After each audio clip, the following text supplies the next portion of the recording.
If you want to see me swatch the Sephora Pro Editorial 2 and see the comparison with the Sephora Pro Editorial Original, then stick around.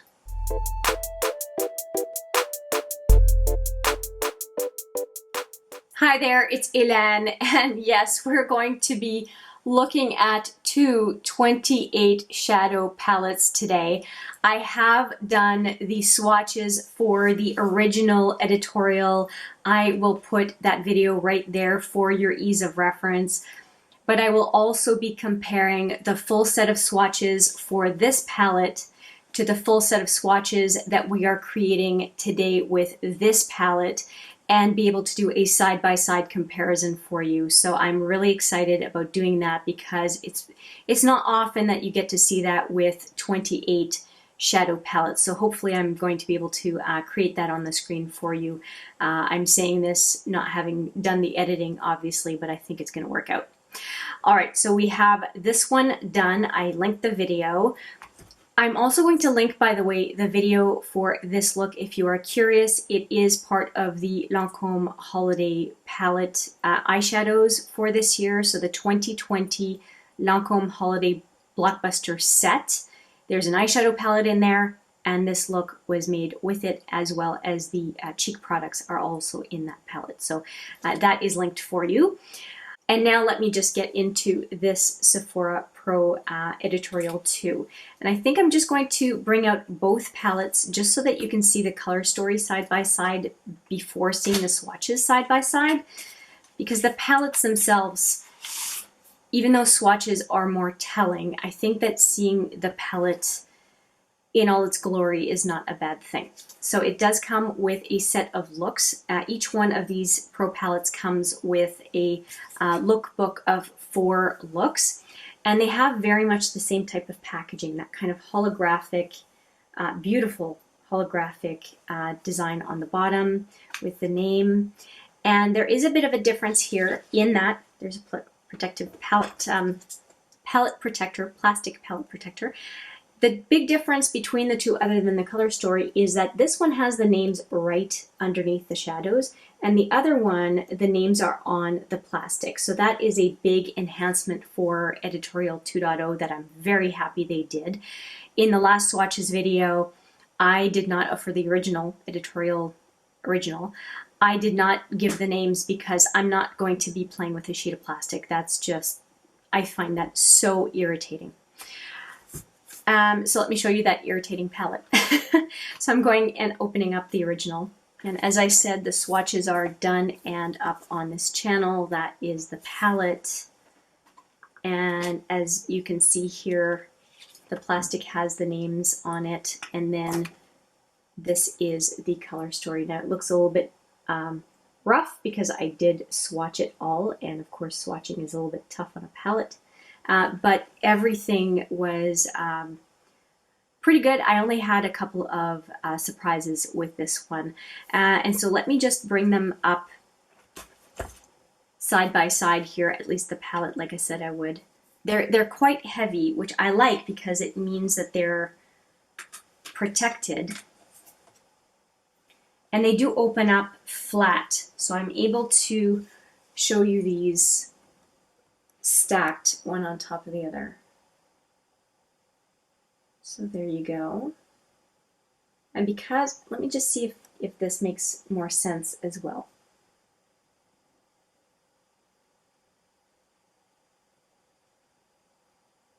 So when I look at these two together, to me, this is the very bright cousin, and this is the more earthy tone day-to-day cousin. I mean, there are still some bright colors in there, but I do feel like there's the difference between the two. Out of the two, if I were to recommend the quote-unquote wearable one, I would probably go with the one underneath, the 2.0.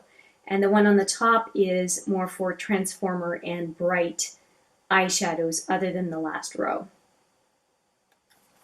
So that would be my assessment as far as if you were trying to pick one of them. I would definitely go for the purpose, and I declared the 2 different purposes. So that's enough of me talking about the 2 palettes. We're going to get to swatching the second version or second edition. And I think that we're going to do row by row, and these 2 rows on one arm, these 2 rows on the other arm, and we'll just superimpose the outcome of it all. And I do like the fact that there's a cool bluish purple row, there's a warm yellowish row, a purpley pinky color row, and then more of a neutral row at the very, very top, at least from the viewfinder. Yeah, it's a pretty neutral row. So that's what we're going to do from top to bottom for all of these rows. So we're going to start off with the first 3. I'm going to swatch the first 3 and then the last 4. So we have Enchant Potion. I'm curious to see if the formula is any different on this second edition. And I did swatch the other one just yesterday, so it should not be too old in my mind as far as what my thoughts are. Okay, sometimes it's just been too long between palettes. So we've got Enchant, but in this case it won't be. Enchant Potion. I have to put them pretty close together because there's a lot of swatches coming. And Antique Rose is next. That's a good name for that one. So those are the first 3. And Fingers, and we're going to go in one more time. There we go. And Enchant Potion. And Antique Rose.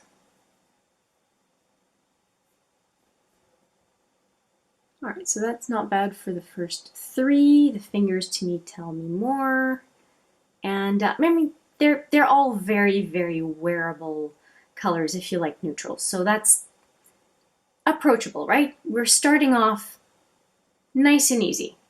And now we're going to go into the last 4 in this row. And we have Feather, which looks like a duochrome. It's a duochrome that looks similar to duochrome in the original editorial, actually. And we've got Wizard that is very powdery. Looks again like a duochrome. We're going to see if I'm right. It's kind of a lavender gray. Anyway, and then 2 mattes. There's Cloak.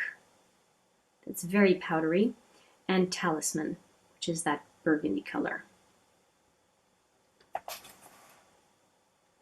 I will say these are really messy to swatch. They really, really are. All right, so we have Feather, which I called a duochrome. Let's see what it looks like. Yeah, it is. What is it? Is it lime green? Yeah, lime green and pink. Pinky peach. Lime green, pinky peach. And then we have Wizard. Yeah, it is what I thought it was. Kind of lavender with, is it peach? Yeah, peach micro shimmer. Lavender with peach micro shimmer. Cloak. That's a very nice matte. Wow, that's really great for a first swatch. And then finally we have Talisman.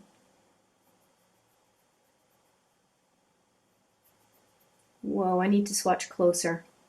I'm going to run out of room. All right, we're going to go into them a second time. One more time, a second time. And for Wizard, I just picked the kick up for the second swatch. Picked the kick up because it was quite a messy situation. That was Feather. This is Wizard. That's a good name for that color. It gives me Mercury Retrograde vibes, actually. And then we have this one, Cloak. You started with C, but I didn't remember. Cloak, and then Talisman.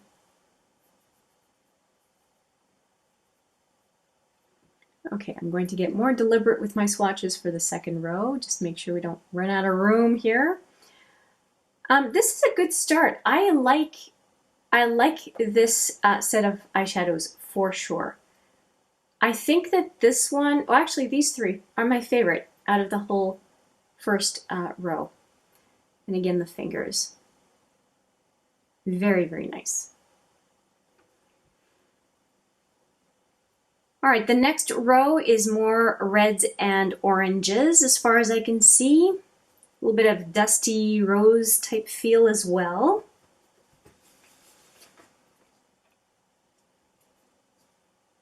And here we are with those, and I think I'm going to do again 3 and then 4. It's got some interesting variety, but definitely it fits together as a row, which I'm happy about. Mystic, I know I'm going to like. Magic is a nice shimmery peachy pink. Synergy is another nice matte, although it feels a bit gritty. Okay. And then Enchant. This is a shimmery pinky, pinky fuchsia, I guess. Here are the swatched fingers, or swatching fingers.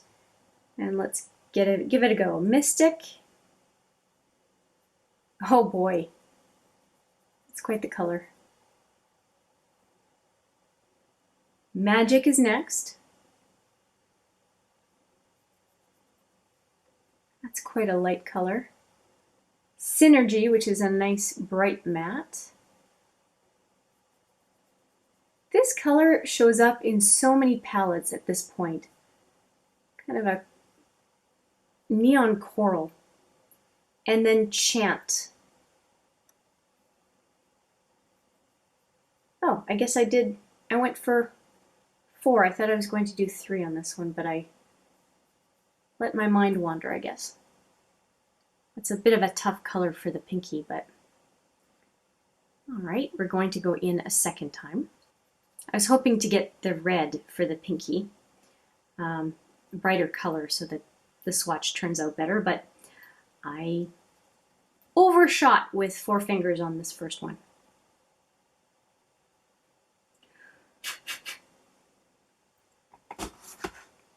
And here we go. And we have Mystic, which is very messy in the pan.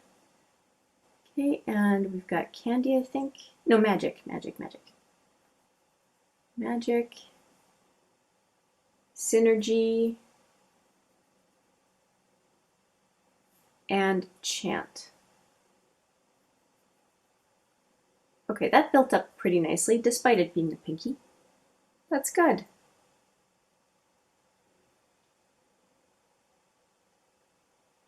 I really like these two so far. All right, that's the fingers, and now I'm going in for 3 swatches because that's all that's left in that row and all that I have room for on this arm. Okay, so we have these last 3 left, all nice and deeper colors. I'm curious about Spellbound. It's quite gritty, okay, and it feels like it's pretty hard pressed. And then Brick is a lot smoother. It has a really nice feel to it, actually. Ooh. And Blood Moon. I'm trying to swatch them without making a huge mess in the pan, or in the palette even. So we've got these 3, as I said. So we've got Spellbound. Oh yeah, I like this one. That's an easygoing color. Now we've got Brick. Oh, I like this one. I'm all for a metallic red. And Blood Moon. Wow, that one has some punch. I would definitely do this one in the crease. Wow, that is beautiful. On the metallic red, if you are looking for different metallic reds, I did try to find a dupe for Asylum from Sugarpill, and I'm going to put that video right there for you because you can see a number of metallic reds in my collection and just kind of see if there might be one that strikes your fancy. And yeah, this is a very, very fetching color overall. So let's do a second pass on those last 3 for the second row. Okay, here we go, Spellbound.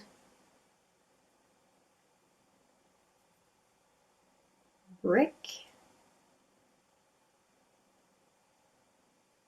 and Blood Moon. Those built up beautifully. Very, very nice. Yeah, Blood Moon would have been fine on my pinky. I called it right. Very nice. Okay, so those are the fingers for the second set of swatches for those colors. And now we're going to go to this arm for row number 3 and 4.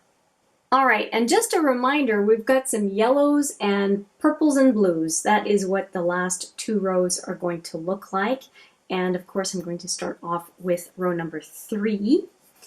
And I'm definitely going to do just 3 fingers for the first pass and actually hold myself to it this time. So there we go. The mat is very, very chalky and very messy. Okay, here are the fingers for the 3rd row. And a brand new arm. Okay, and this one is Fire. And we have Wish. Oh good, it shows up more than I thought it would. I can't see the 3rd name because there's eyeshadow on it. It's called Sense. It's supposed to be kind of a canary yellow. Yeah, it is. And again, I'm happy I'm wearing jeans because these are messy. Okay, so that is 3. And I say once again because the last swatching fest I had black pants on and I was happy I had black pants on. So I'm happy with the first set of swatches. They're very neutral colors, but they're all swatching nicely. Okay, and I picked up some more eyeshadow, so let's just do a second swatch. So we have Fire, Wish, and Sense. S-E-N-S-E. Okay, not bad. And now we're going to do a set of 4 swatches. Fire is growing on me. It looks pretty good. And we have kind of khaki leaning yellows, and we have a bluish color in that 3rd row. And it is a bit of a different feel for this palette compared to the other one because there were a lot of names of, I think, MUAs, makeup artists, in the original editorial. In this case, there doesn't seem to be any names in here. They're just words for things. So it's just a different experience from that perspective as well. So here we have Omen. If you like grungy, I think you're going to like this set of 4 shadows. So Omen, got Sage. Oh, that is very nice. And then Trance. I like that one as well. I'm a sucker for this kind of color. And then Coven.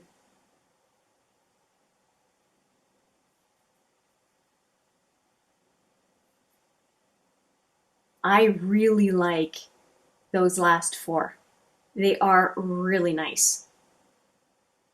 There was a section in the first palette, the first editorial, that made me think of the Impulsive palette by Melt.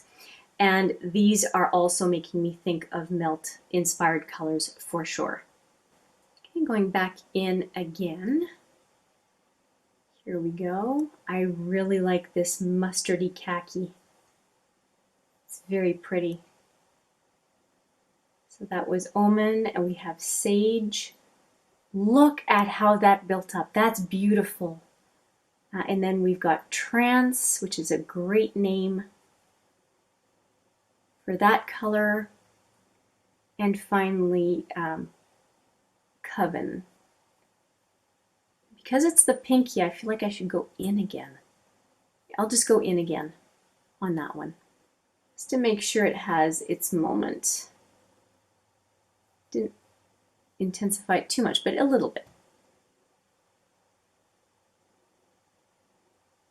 I really, really like this row, and it's very different from the other palette.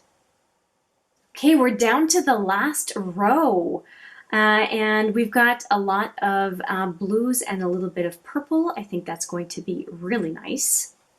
As a reminder, here is the last row. So you're going to see some blue, purple, and pink.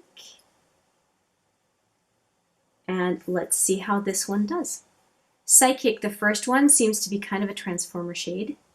And I think I'm going to just do the first three like this because the other four seem to work more together. So as far as the color family. So this is Psychic right here. And it feels like a transformer shade similar to a few of the other ones in the editorial original. And this one has it's a clear base with a blue shimmer. Does it shift? Oh yeah, blue and pink. This one goes blue and pink, and then we have Illusion next. Again, it's a very see-through color. It's a bit of a pink base. Let's just see here.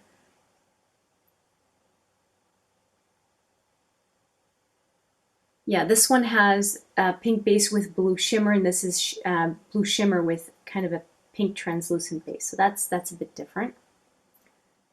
Pink, oh, it's like pink and purpley blue. I don't know. They're definitely different. And then we've got the third one, which is Fairy, F-A-E-R-I-E. I haven't seen that before.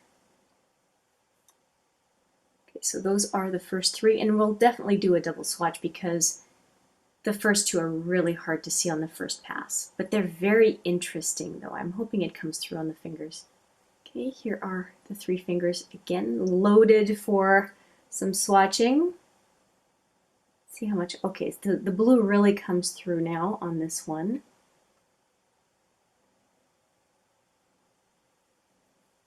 Definite pink base on this one, but still pretty translucent.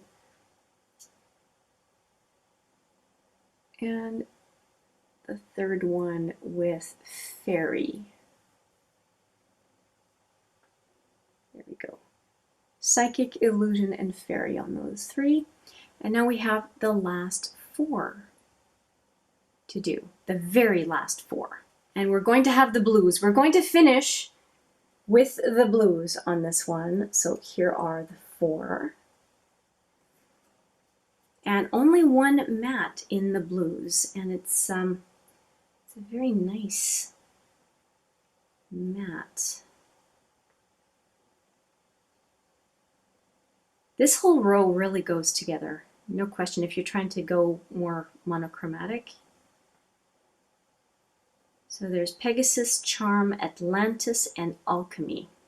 And out of the four, Atlantis is really densely packed. Here are the four. And let's give it a go. Pegasus is first. Oh, that is a beautiful, beautiful matte. Charm is next. Oh, did not pick up all that well. And then we have Atlantis. Also didn't pick up well. Yikes. That was the one that was so hard packed. And then Alchemy is last. And Alchemy has the toughest spot, so it better show up. Yeah, okay. Right by the elbow is not the best place to swatch, I'll say.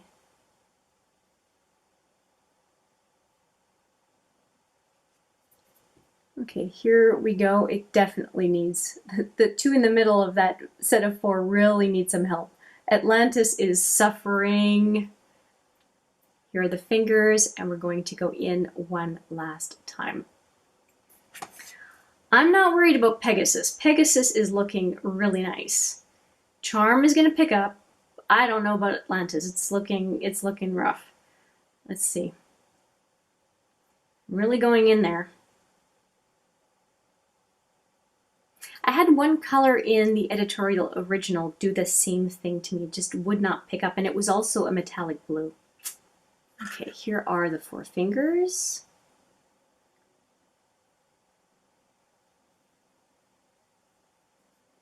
Okay, we have Pegasus, This one is Charm. Ooh,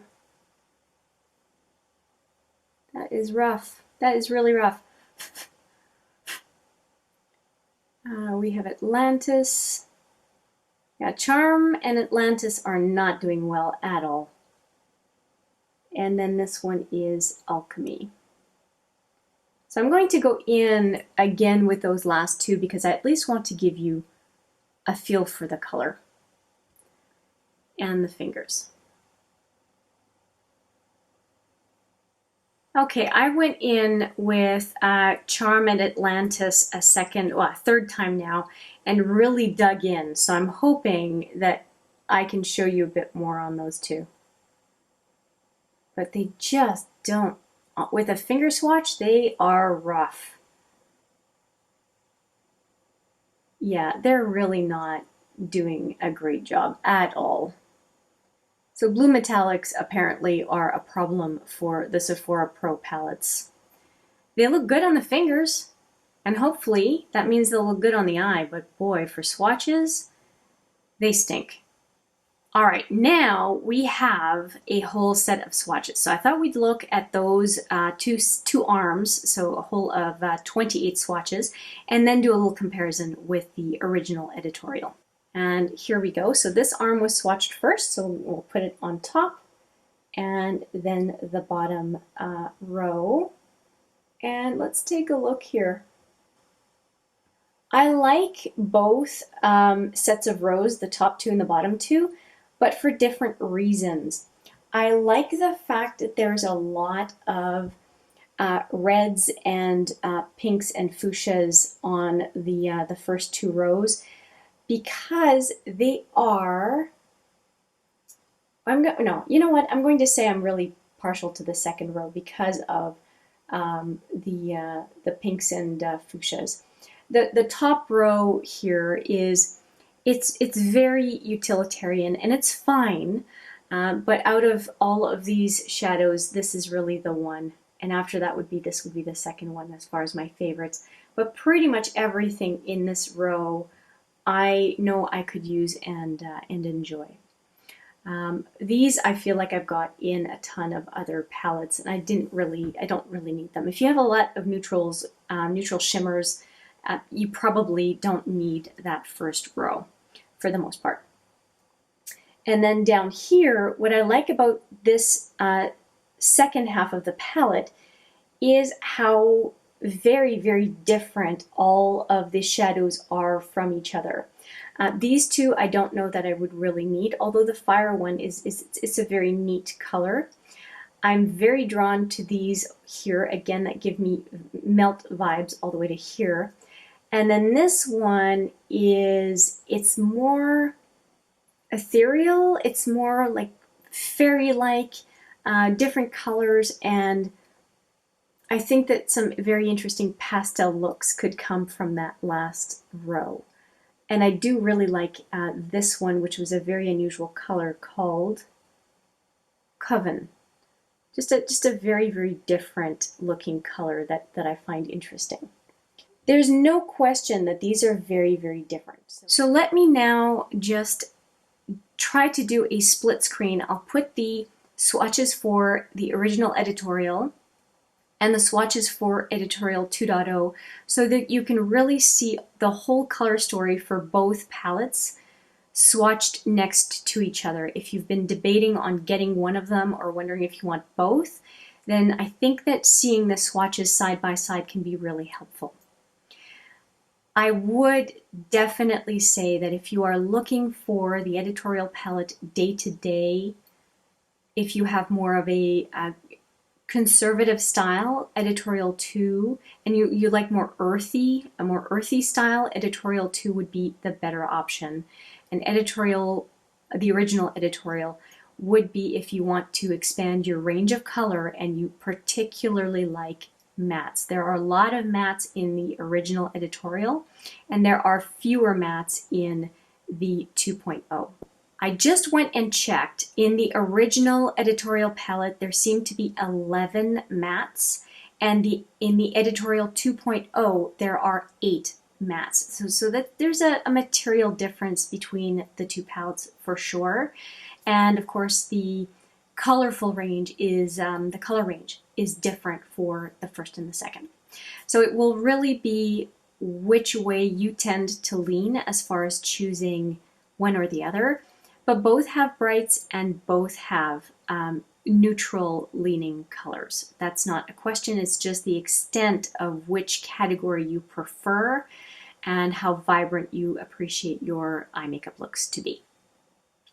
So that's it. These are the swatches. I hope you enjoyed the comparison and doing the comparing and contrasting between the two palettes.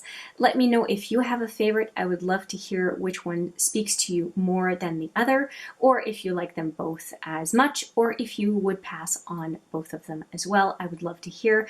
And part of the impetus for this video was the fact that the Editorial original palette is on right now for half off at Sephora Canada. I don't know if it's the same thing for the US, but at least know that this palette, let me show you. This palette is the one that is on for half off at this time. And I thought I would do these couple of videos in case you wanted to nab it while it was on offer. So that's it from me. Thank you so much for watching. I appreciate it every single time. And I do look forward to seeing you in the next video. But for now, take care.